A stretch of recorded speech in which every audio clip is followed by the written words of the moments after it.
Dans ce livre que je te présente aujourd'hui, je mène une réflexion sur notre façon de comprendre le monde. L'originalité du truc, c'est que je ne parle pas que de savoir, mais aussi d'ignorance. Parce que pour moi, les deux sont liés. Je te donne un petit exemple pour illustrer la chose. Si tu vois cette feuille de papier et que je te demande de quelle couleur elle est, sans hésiter, tu vas me dire, bah, elle est rouge. Et en fait, en faisant ça, tu as délibérément ou inconsciemment omis un certain nombre de choses. Tu les as mis de côté et donc tu les as ignorées. Donc en fait, l'ignorance, elle est sous-jacente au savoir.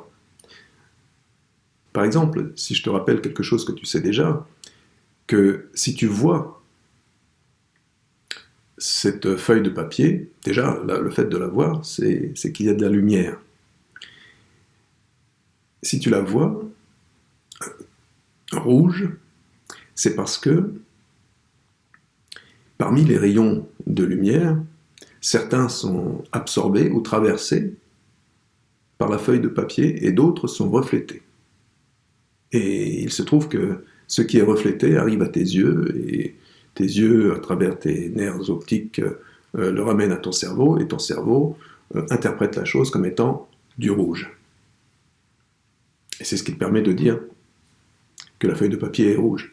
Mais là, avec ces nouvelles données que je viens de t'exposer là, eh bien, tu peux avoir un raisonnement différent. Tu peux choisir finalement entre dire, eh bien, si le papier reflète le rouge, bah, c'est qu'il n'est pas rouge.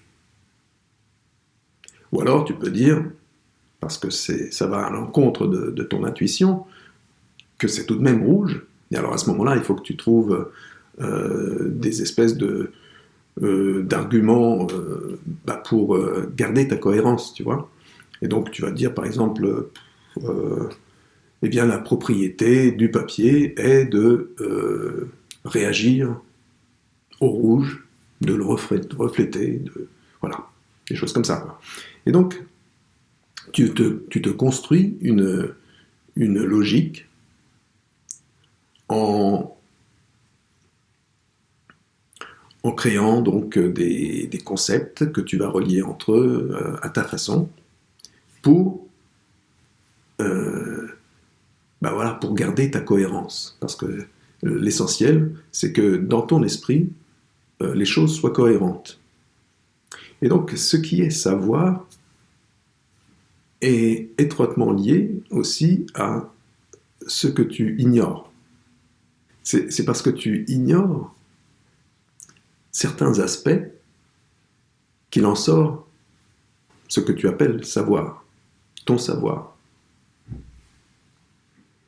Pour moi, c'est un petit peu comme si les deux étaient comme ça entremêlés et que tu sépares les choses pour avoir d'un côté ce que tu vas ignorer et de l'autre côté ce que tu vas interpréter et qui va être estampillé savoir, hein, ce que tu vas considérer comme étant ton savoir.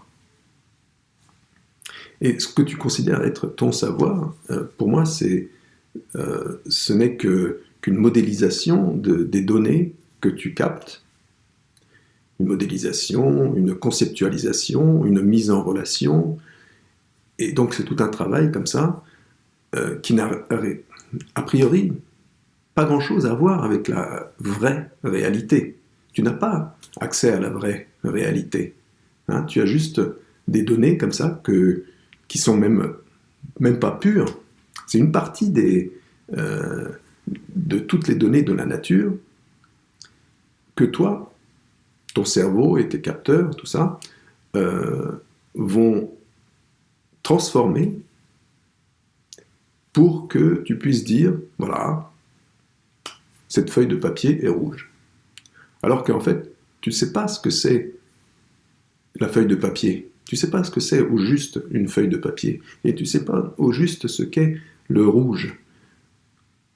Dans la réalité, on ne sait pas si le rouge, ou si la notion de couleur existe. Ça existe dans notre cerveau, ça existe dans notre esprit parce que, voilà, en tant qu'être humain, on a cette propriété de déterminer des couleurs. Mais est-ce que la couleur est une notion objectivement et intrinsèquement réelle? On ne peut pas le dire, ça. Et donc, ce qu'on appelle notre savoir, en définitive, c'est une interprétation propre à l'être humain et donc variable d'un être humain à l'autre de la réalité, hein, une interprétation de la réalité. Et moi, pour souligner cette chose-là, je parle de falsification. Je falsifie le monde. Je le falsifie de deux façons. La première, c'est que, eh bien, j'interprète et je me convainc que mon interprétation est la réalité. Et la deuxième façon de falsifier, et elle est pire que ça, c'est que comme je suis convaincu que j'ai raison, je vais le transmettre aux autres, je vais essayer de convaincre les autres que ma vision du monde est la réalité. Et pour le coup, donc c'est une vraie falsification. Tu vois, je trompe les gens, presque sciemment. En fait, bon, je suis convaincu que j'ai raison, donc je ne suis pas trop fautif, tu vois, mais je répands quand même ma vérité. Et disons, les esprits forts, ceux qui ont développé des théories, des modèles qui tiennent debout, hein, et qui ont le pouvoir de transmettre leur savoir, leur interprétation, eh bien, eux, ils propagent ça. Ils propagent ça à travers les médias. Et leur vérité, finalement, devient la vérité du moment dans la communauté qui est la leur. Et on ne peut pas faire autrement, en fait. Donc il y a ces deux notions, la notion d'ignorance. Il y a une ignorance qui est soit une éviction d'un ensemble de paramètres, parce que je ne veux pas connaître certaines choses pour pouvoir raisonner dans ce qui m'accapare pour expliquer certaines choses. Et puis il y a l'ignorance de fait, l'ignorance qui est que je ne sais pas réellement, tu vois. Je ne sais pas réellement ce qu'est cette feuille de papier. Je ne sais pas réellement ce que c'est que la couleur. Voilà. Donc tu peux découvrir dans ce bouquin un petit peu comment j'essaye de décortiquer tout ça au niveau, alors à tous les niveaux finalement, hein, au niveau de ce qu'on appelle la réalité phénoménale, hein, la réalité des objets autour de nous, la réalité psychique, hein, ce qui est en dedans de nous.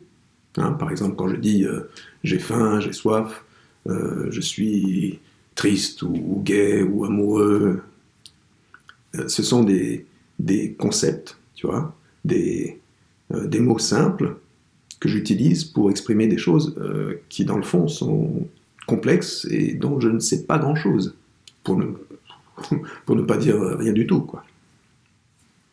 Et donc c'est pareil, il y a cette notion de savoir, parce que voilà, j'ai mes concepts que j'utilise, et il y a cette notion d'ignorance, parce que derrière ces concepts, je ne sais pas vraiment ce qui se cache. Les bouddhistes, d'ailleurs, à ce propos, hein, ils te mettent au défi de trouver le moi qui est en toi. Hein. Ils te disent, ben, tu peux le chercher où tu veux, ce moi, il n'existe pas. Et donc là, ils pointent du doigt le fait que derrière le concept, eh bien, il y a du vent, quoi. Tu ne peux pas trouver ce qui est. toi, dans le fond.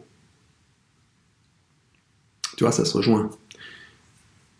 Et puis, il y a la réalité phénoménale, il y a la réalité psychique, et puis il y a une troisième réalité, la réalité sociale. La réalité sociale, c'est quand tu dis bien, il faut que j'aille bosser demain, je dois me lever à 8 heures, etc. Ou alors, il faut que je paye mes impôts. Des choses comme ça, tu vois. Ce sont des contraintes que tu as qui sont liées à des règles que on t'a imposées, finalement, parce que ce n'est pas toi qui les a créées, ces règles. Tu es né dedans. Et elles te paraissent immuables. Il se trouve que la direction dans laquelle on va nous apparaît comme étant un petit peu plus ou moins mauvaise. On pollue de façon exagérée, on détruit le vivant, on détruit la nature. Et donc ces règles, qui nous paraissent immuables, nous en sommes prisonniers et on n'ose même pas penser à les remettre en question. Et donc la première des réactions qu'on devrait avoir, eh bien, ce serait de se dire, mais attends, elles ne sont pas immuables, ces règles. On peut les transformer, on peut en imaginer d'autres. Parce que, voilà, cette réalité n'est qu'une certaine réalité qu'on s'est créée de toutes pièces, mais rien ne nous interdit de réfléchir à une autre réalité. Celle que les esprits forts qui n'ont pas envie de changer vont appeler utopie, tu vois. Voilà, donc ce bouquin traite un petit peu de toutes ces choses et d'autres. Et donc si tu veux en savoir plus, je te propose de lire le bouquin. Voilà, je te remercie de ton attention.